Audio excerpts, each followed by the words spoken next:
Assalamualaikum. Assalamualaikum warahmatullahi wabarakatuh. Sebelum tu nak test dulu suara clear tak? Suara jelas tak? Testing. Tak lagi.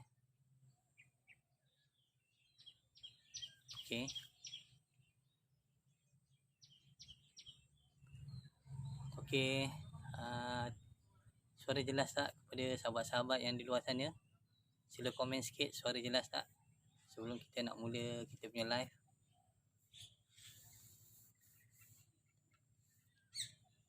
Ada suara jelas.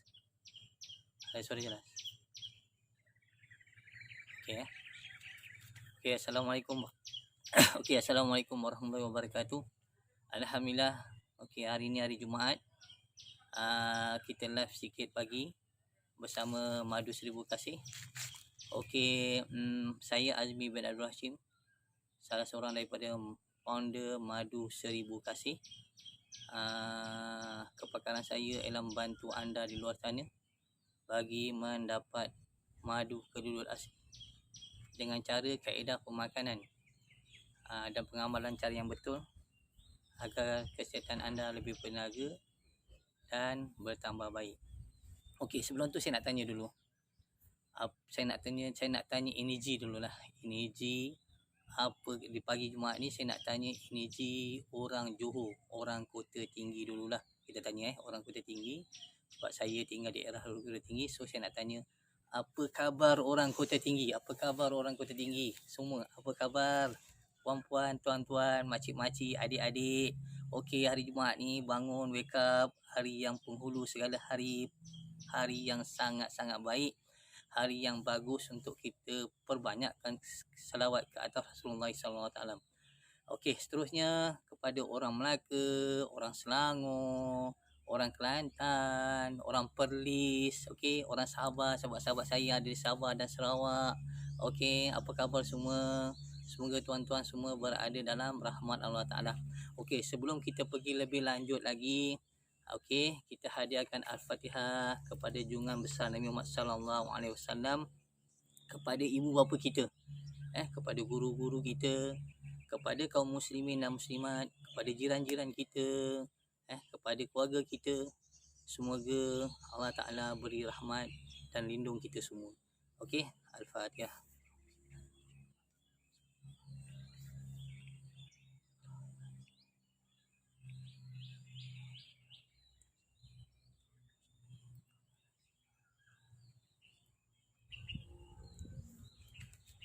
Alhamdulillah. Jangan lupa tuan-tuan semua, sebelum memulakan apa aktiviti di waktu pagi, sejam sebelum mengambil apa-apa makanan, ambil sesudu Madu Seribu Kasih. Madu Seribu Kasih, ambil sesudu supaya dia boleh boost anda punya energi dan dia boleh anda akan merasa lebih cergas dan lebih sihat. Jangan lupa amalkan Madu Seribu Kasih setiap pagi dan setiap malam, 1 jam sebelum tidur, dan di waktu pagi 1 jam atau setengah jam sebelum makan. Amalkan, insya-Allah tuan-tuan. Hari sikit perkongsian sebelum kita pergi lebih jauh. Saya sekarang ni berada di belakang ternakan keluluk saya lah, salah sebahagian daripada kawasan ternakan keluluk saya. Sikit saya perkongsian hari Jumaat ni tuan-tuan. Hari Jumaat ni kita digalakkan berselawat ke atas Rasulullah sallallahu alaihi wasallam. Kita berbanyakkan pasal barang siapa yang berselawat sekali ke atas Rasulullah sallallahu alaihi wasallam, Allah Ta'ala akan berselawat kata dia 10 kali. Allah Ta'ala ampunkan dia dosa dia. 10 kejahatan Allah Ta'ala hapuskan, 10 kejahatan dan Allah Ta'ala naikkan 10 derajat bagi mereka yang berselawat ke atas Rasulullah sallallahu alaihi wasallam. Tuan-tuan, kenapa sikit kita nak ambil sesi perkongsian hari ini? Kenapa kita perlu berselawat ke atas Rasulullah sallallahu alaihi wasallam?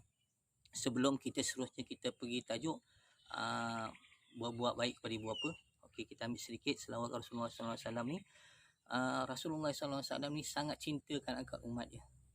daripada sembahyang dia, daripada solat, daripada sembahyang dia, setiap kali dia berdoa, setiap kali hingga dia nak wafat pun lagi dia masih lagi kan ingatkan umat dia betapa dia sayang kepada kita semua, tuan-tuan. Dia sayang kepada kita semua, tuan-tuan.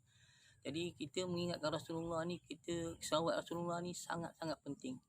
Pasal insya-Allah bila kita berselawat ke atas Rasulullah sallallahu alaihi wasallam banyak-banyak, insya-Allah di akhirat besok mudah-mudahan kita mendapat syafaat dan kita akan duduk dekat dengan Rasulullah sallallahu alaihi wasallam. Okey, tuan-tuan. Hari Jumaat ni istimewa, tuan-tuan. Bila kita berselawat ke Rasulullah sallallahu alaihi wasallam, Rasulullah sendiri yang akan menjawabkan kata kita. Dia sendiri membalas balik salam yang kita beri selawat kat Rasulullah. Itu dia special hari Jumaat ni. Itu sebab hari Jumaat ni kita perbanyak-banyakkan selawat. Kalau boleh, kalau yang tak mampu buat 100, boleh buat 1000. Kalau yang bagus kita munajat sampai 70,000 kali kita selawat ke atas Rasulullah sallallahu alaihi wasallam. Tak semestinya selawat kita tu selawat yang panjang. Selawat yang pendek pun boleh juga, tak ada masalah. Okey, itu sedikit selawat ke atas Rasulullah sallallahu alaihi wasallam. Barang siapa yang kena kepada Rasulullah sallallahu alaihi wasallam, dia tahu tentang keadaan Rasulullah macam mana sayang dia kepada kita semua. Dia berselawat kepada Rasulullah pun air mata dia akan keluar, tuan-tuan. Air mata dia betapa cintanya Rasulullah kat kita sehingga kita sebut nama dia, tuan-tuan, kita akan mengeluar air mata. Begitulah hebatnya Rasulullah sallallahu alaihi wasallam. Okey, hari ni kita nak teruskan lagi dengan tajuk topik kita, iaitu kita berbuat baik kepada orang tua kita. Okey, berbuat baik kepada orang tua dia. Seperti yang telah Allah Ta'ala berfirman dalam surah An-Nisa ayat 36. A'udzubillahi minasyaitonirrajim. Wa'budullaha wa la tusyriku bihi syai'a wabil walidaini ihsana. Dan dan hendaklah kamu beribadat kepada Allah Ta'ala, janganlah kamu sekutukan dengannya, dan hendaklah kamu berbuat baik dengan kedua ibu bapa kamu. Jadi berbuat baik kepada ibu bapa ni, tuan-tuan, adalah satu benda yang sangat disukai oleh Rasulullah sallallahu alaihi wasallam. Bahkan Allah Ta'ala juga menyuruh kita berbuat baik kepada ibu bapa kita. Okey, tuan-tuan yang dirahmati Allah Ta'ala. Okey, sikit perkongsian saya kenapa saya keluarkan tajuk hari ini, kenapa kita perlu berbuat baik kepada ibu bapa. Okey, sangat penting kita buat baik kepada ibu bapa. Kalau kita tengok dalam kehidupan kita tidak jadi terus begini keadaan kita, melainkan ada proses di mana kita dilahirkan oleh ibu bapa kita dibesarkan dengan keadaan yang pahit getir oleh ibu bapa kita diberi didikan, diberi belanja kepada ibu bapa kita, daripada ibu bapa kita, supaya akhirnya kita sampai ke tahap begini. Jadi menjadi tanggungjawab kita sebagai seorang anak menghormati ibu bapa kita. Okey, sikit perkongsian lah saya nak cerita. Saya ibu bapa dah tak ada lagi. Ibu bapa saya meninggal lebih kurang 10 tahun yang lepas ya, tuan-tuan. Mak saya meninggal selang 2 minggu lepas tu ayah saya pula meninggal. Jadi cerita dia semasa sebelum dia meninggal, kita sebagai seorang anak, dia sakit. Jadi kita sebagai seorang anak, kita ambil bahagian untuk menjaga dia. Kita ambil bahagian untuk menjaga dia supaya keadaan dia terurus. Okey, tuan-tuan, jangan takut, tuan-tuan, sepanjang kita menguruskan orang tua kita semasa dia hidup, jangan kira berapa banyak apa yang kita telah belanjakan, jangan kira. Ini sikit pengalaman saya di mana semasa orang tua saya sakit, salah satu daripada penyakit orang tua saya masa ketika tu, dia ada kencing manis. Orang tua saya ada kencing manis. Sehingga kan bapa saya tu dia ada sekencing manis dia sampai tahap saya terpaksa injek dia di perut dia dengan insulin yang diberi oleh doktor. Setiap hari sebelum kerja, dia tak nak orang lain injekkan dia. Jadi dia nak saya sendiri injekkan dia. Jadi saya setiap kali saya nak injekkan insulin ke perut dia masa dia kena ada kencing manis pada ketika tu. Jadi saya tak sanggup tuan-tuan, yang sebenarnya saya tak sanggup nak injek di perut ibu saya insulin, saya tak injek, tapi dia nakkan kita juga injekkan kat perut dia. Jadi setiap kali saya minta maaf kat dia tuan-tuan. Saya minta maaf saya injekkan, takut kita injek tu kita tak biasa, takut kita injek kat dia tu dah kasar kan. Jadi dia nakkan kita injekkan dia sebagai rutin dalam diri kita. So itu antara rutin dengan dia. Antara rutin lagi, pagi sebelum kerja saya akan mandikan ibu bapa kita lah, mak saya akan mandikan dia, dan saya akan hiburkan dia setiap kali dia mandi. Saya akan hiburkan dia. Minta maaf tuan-tuan, saya akan menyanyikan dia. Saya akan menyanyikan dia lagu pengantin kan, salah satu pengantin. Lagu pengantin barulah saya gantikan, sebab saya angkat dia masuk ke bilik air. Saya akan mandikan dia. Lepas tu kita sabun dia semua. Saya akan salah satu daripada dia, selain daripada kita mengajar dia supaya dia berzikir semua, masa mandi saya akan menyanyikan lagu pengantin baru kat dia. Dan dia akan tersenyum. Masa tersenyum tu tuan, saya tak boleh tahan. Saya akan menangis. Pasal saya rasa mungkin perbuatan kita tu dapat menggembirakan hati dia kan. Menjadikan dia seronok dalam keadaan dia sakit. Dalam keadaan dia sakit. Bila dia itu antara rutin lah. Lepas tu kita akan ubatkan dia, kita akan sapukan dia. Dan untuk pengetahuan tuan-tuan, kami adik-beradik, perbelanjaan untuk menguruskan kedua ibu bapa yang sakit tuan-tuan agak besar. Satu orang terpaksa habiskan 1,000 satu orang. Adik-adik antara adik-beradik saya menghabiskan setiap orang 1,000 untuk menguruskan hal-hal keluarga, dengan ubatan dia, dengan jagaan dia, dengan dia punya pampers dia, macam-macam tuan dengan kadang-kadang kita kena bawa dia ke hospital apa semua. Setiap bulan kita habiskan 1,000 seorang. Maknanya kami ada 3 adik-beradik yang mampu. Yang lain tu ada menyampaikan tenaga, yang mampu memberikan kewangan. Kami terpaksa setiap orang 1,000 kami menghabiskan duit tu. Bagi kita yang pada ketika tu kita kerja gaji tak besar mana pun, tapi kita tak pandang tu, kita ambil jalan, kita tak pandang apa yang telah kita belanjakan tadi. Kita dah belanja tu, kita tak pandang pun, kita buat saja. Pasal kita tahu inilah jasa kita yang kita nak balas kat ibu kita, supaya mereka rasa selesa, supaya mereka sakit dalam keadaan mereka rasa selesa, supaya mereka dalam keadaan sakit mereka rasa terjaga. Bagi tuan-tuan dalam masa yang sama tuan-tuan, saya juga saya pada ketika tu saya belajar. Saya ada sambung belajar pada ketika tu saya ada ambil EDOSH, Executive Diploma in Occupational Safety and Health. Lepas tu saya ada ambil BBA, Bachelor of the Business Administration. So dalam satu masa saya ambil 2 sekali pada ketika tu, semangatnya pada ketika tu. So dengan harapan saya nak bagi tahu kat orang tua saya satu kejayaan apa yang dah dikorbankan sebelum ini untuk saya nak beritahu dia yang saya dah berjaya. Tapi Allah Ta'ala menyayangi dia lebih awal. So dia meninggal lebih awal sebelum saya dapat menghabiskan pembelajaran saya. Itu dari segi sudut saya belajar ketika tu. Tapi ada satu benda tuan-tuan yang saya nak beritahu. Bila kita buat baik dengan orang tua kita, kita jaga dia dengan betul, kita layan dia dengan betul.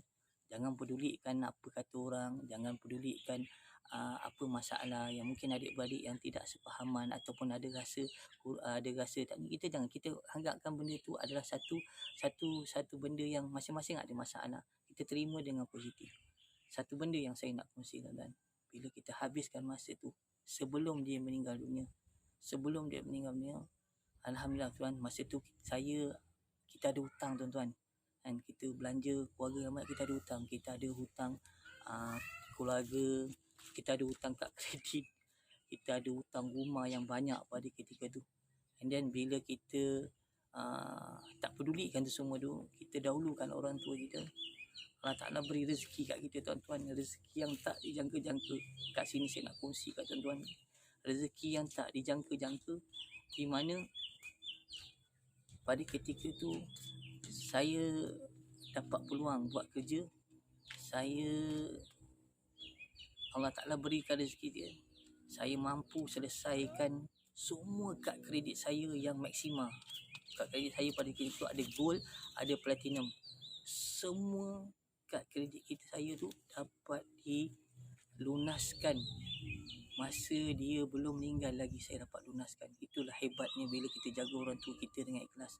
Kita dapat hebat kan. Lepas tu ada rezeki saya lagi pada ketika tu. Saya dapat selesaikan 2-3 biji rumah saya yang saya dapat selesaikan, lunaskan segala hutang-hutang yang ada dan sedikit simpanan. Itulah hebat dia. Begitu juga kakak saya yang menjaga ibu bapa dia dengan ikhlas, yang mengeluarkan duitnya dengan banyak dengan ikhlas. Dia juga dapat rezeki yang tak dijangka-jangka, dapat selesaikan hutang rumah tu dalam masa terdekat. Maknanya dalam masa orang tua, masa belum ada lagi, dia dapat impak yang sama. Begitu juga adik-adik yang lain dapat dia runtuh tuan-tuan. Inilah bukanlah maknanya kita nak beri balasan, tak, kita tak mintakan tu, tapi itu adalah rezeki yang Tuhan bagi. Bila kita ikhlas ke orang tua kita, rezeki tu kita tak minta, tapi Allah Ta'ala yang bagi. Dan Allah Ta'ala tahu apa yang berada dalam hati kita. Jadi semuanya dapat diselesaikan. Saya bersyukurlah tuan-tuan. Saya bersyukur kepada Allah Ta'ala sebab benda tu dapat diselesaikan. Jadi ketika saya cerita dia, ketika orang tua saya, mak saya meninggal dunia, selang 2 minggu lepas tu bapak saya meninggal dunia. Tidak ada cara lain kita nak buat apa lagi seterusnya. Pada malam tu saya bermalam di kuburan dia lah. Saya malam. Jadi tuan-tuan tak perlu takut bermalam di kuburan ni. Macam mana kita duduk sebelah orang tua kita, tak ada bezanya. Kita duduk di atas, orang tua kedua kita berdoa. Mudah-mudahan Allah Ta'ala ampunkan dosa kita, kan. Malaikat yang nak berdatang, yang nak menyoal ibu bapa kita tu, Allah Ta'ala beri keampunan. Allah Ta'ala beri keampunan kepada ibu bapa kita, dan Allah Ta'ala angkatkan segala azab daripada ibu bapa kita. Itu salah satu sunnah lah yang kita buat. Kita bermalam di atas, di kuburan orang tua kita. Okey,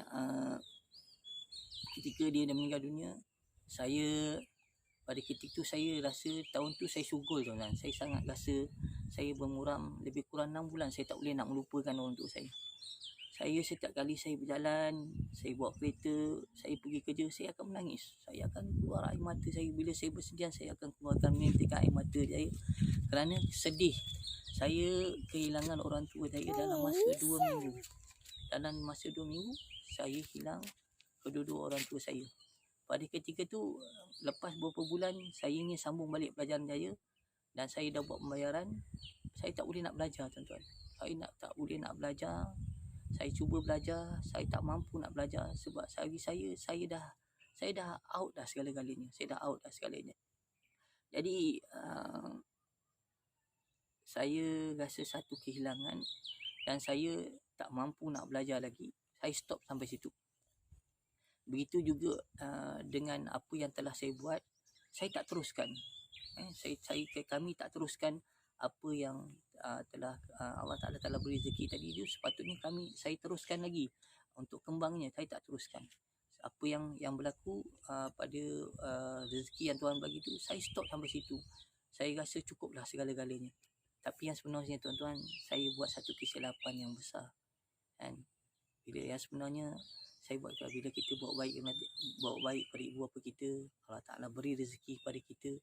Dan rezeki tu yang sebenarnya bukan rezeki kita saja tuan-tuan. Rezeki itu adalah rezeki untuk orang lain juga. Jadi pada ketika tu saya just silent sampai satu ketika saya rasa terbangkit daripada lena lah, dalam cerita terbangkit daripada lena. Kenapa saya mesti terbangkit daripada lena? Dan saya rasa saya telah membuat satu kesilapan yang besar. Sepatutnya saya teruskan dengan ekonomi yang baik pada ketika tu. Sepatutnya saya teruskan, saya kembangkan, saya perbanyakkan infak kepada orang yang memerlukan, dengan diniatkan ke atas nama orang tua kita. Maknanya kita walaupun orang tua kita dah tak ada lagi, kita boleh buat baik kepada orang tua. Itu sebab Nabi pesan ada 3 perkara. Okey, yang bila anak Adam tu meninggal dunia, ada 3 perkara yang dia akan tinggalkan: ilmu manfaat, sedekah jariah, dan anak yang soleh. Jadi kita jangan lupa tuan-tuan, bila orang tua kita tak ada, yang sebenarnya kita boleh jadi anak soleh lagi pada dia tuan-tuan, walaupun dia dah tak ada lagi. Cara dia macam mana tuan-tuan? Cara dia inilah, dia tinggalkan kita, kita baguskan ekonomi kita, kita bangkit, dan kita gunakan benda-benda tu untuk kita jariahkan, untuk kita infakkan kepada asnaf, supaya supaya orang tua kita yang berada di alam barzah tu mendapat ganjaran daripada apa yang telah kita buat kebaikan. Okey tuan-tuan, kepada tuan-tuan di luar sana, okey, nasihat saya, jangan kita berkira dengan orang tua kita ketika nak menjaga ataupun nak memberi sumbangan kepada orang tua dia masa dia hidup. Sumbanglah berapa banyak pun, jangan dikirakan sangat. InsyaAllah kita akan rasa Allah Ta'ala akan balas sebaik-baik. Allah Ta'ala akan beri sebaik-baik pemberian kepada kita, InsyaAllah tuan-tuan. Okey, sedikit lagi perkongsian yang saya nak beritahu. Bila saya dah tak ada, saya terbangkit daripada lena, satu kesalahan dan sedar daripada kesilapan yang saya buat pada ketika tu, saya cuba bangkit lagi dengan bisnes. Inilah bisnes yang saya telah buat, iaitu bisnes kelulut. Bisnes menjual bisnes ternakan madu kelulut. Saya buat bisnes ternakan madu kelulut ni bukan apa tuan-tuan. Salah satu daripadanya, kalau tuan-tuan ingat apa yang diberitahu, tangan yang memberi lebih baik daripada tangan yang menerima. Okey, itu yang saya pegangkan. Tangan yang memberi lebih baik daripada tangan yang menerima. Tangan yang di atas lebih baik daripada tangan yang di bawah. Tuan-tuan, saya insya-Allah saya nak jadi orang yang berada tangan di atas tuan-tuan. Saya nak menjadi orang tangan yang memberi. Saya nak jadi orang tangan di atas dan tangan yang memberi. InsyaAllah tuan-tuan di luar sana kan, di musim Covid ni kan, kita tak dapat balik kan tuan-tuan, kebanyakannya tak dapat balik nak jumpa orang tua, nak jumpa ahli keluarga, pakcik, datuk-datuk kita. Mereka kat luar sana kadang-kadang nanti kita bila kita akan boleh balik kan. Kita dilarang, kita mempunyai kengkangan untuk rentasi sepadan tuan-tuan. Untuk kita sayang kat dia, kita nakkan doa daripada dia tuan-tuan. Saya tuan-tuan hadiah dia, tuan-tuan hadiah dia dengan sesuatu supaya mereka rasa dia dihargai di kampung. Okey, sekarang mungkin Covid, okey, kita cegah dia daripada Covid dengan amalan-amalan yang makanan yang sihat, seperti amalan makan madu kelulut. Okey, saya nak bagi tip kat tuan-tuan. Bila tuan-tuan kalau bagi sesuatu kepada orang tua, jangan lupa tampal stiker kat belakang ni, cakap kepada bonda yang dikasihi, kami sayang bonda, kami sangat kasihi bonda. Bonda jagalah kesihatan bonda, dan bonda makanlah pemberian anak dia ni, supaya bonda berada dalam keadaan baik. Tuan-tuan, seorang ibu, seorang bapa yang di kampung kan, yang menunggu kebalikan kita pulang ke rumah, bila dia dapat satu pemberian yang tuan-tuan, dia amat menghargainya tuan, dan dia akan ikut apa yang kita cakap, dia akan buat apa yang kita cakap. Bila dia sihat tuan-tuan, bila dia baik, bila dia cergas, dia boleh amal ibadat, tuan-tuan tahu tak, dia akan doakan kita. dia akan doakan kita sebaik-baik doa untuk kita, tuan-tuan. So kita ada lagi orang tua, ambil kesempatan buat baik kepada orang tua, bagi dia makanan yang sihat, bagi dia bagi dia satu benda yang boleh menyebabkan dia boleh mampu buat amal ibadat, dia rasa sihat. Tuan-tuan, kadang-kadang kita tak belanja besar mana, tuan-tuan. Dulu masa kita belajar, saya dah kongsi sebelum ni, masa kita belajar, masa kita belajar, orang tua kita menghabiskan ribuan ringgit setiap hari. Kadang-kadang belanja dia 3-4 ringgit. Kadang-kadang masa zaman saya paling kurang 1 ringgit masa sekolah menengah. Masa sekolah rendah baru 50 sen, 30 sen, 20 sen dah ni. Okay, masa zaman tuan-tuan mungkin ada 3 ringgit, ada 4 ringgit kan. Tuan-tuan, dengan membelanja 1 ringgit satu hari kepada orang tua kita, badan dia sihat, insya-Allah tuan-tuan, dia akan doakan kita. Dia akan doakan kita yang baik-baik, dan dia akan hargai apa pemberian kita, dan dia akan ikut apa yang kita cakap. Tuan-tuan, ibu bapa ni sangat dahagakan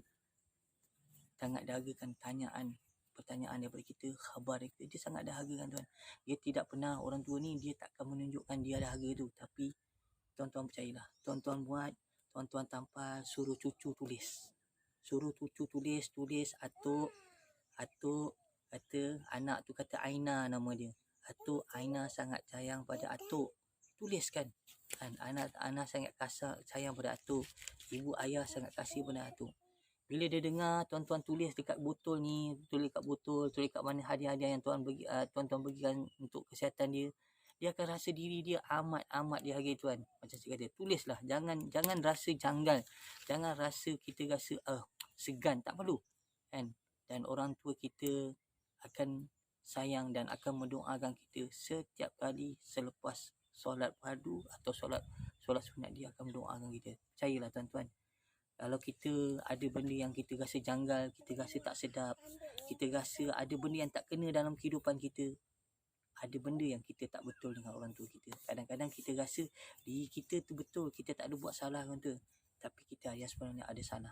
Kita lupa nak tanya khabar dia, kan? Kita lupa nak selesaikan masalah sakit-sakit urat-urat dia yang bangun pagi, nak sembahyang tahajud, nak bangun malam rasa susah, kita lupa, kan?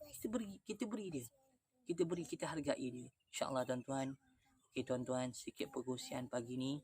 Okey, jangan lupa amalkan madu 1000 kasih. Jangan lupa suruh ibu bapa kita mengamalkan madu 1000 kasih dengan cara kaedah yang betul.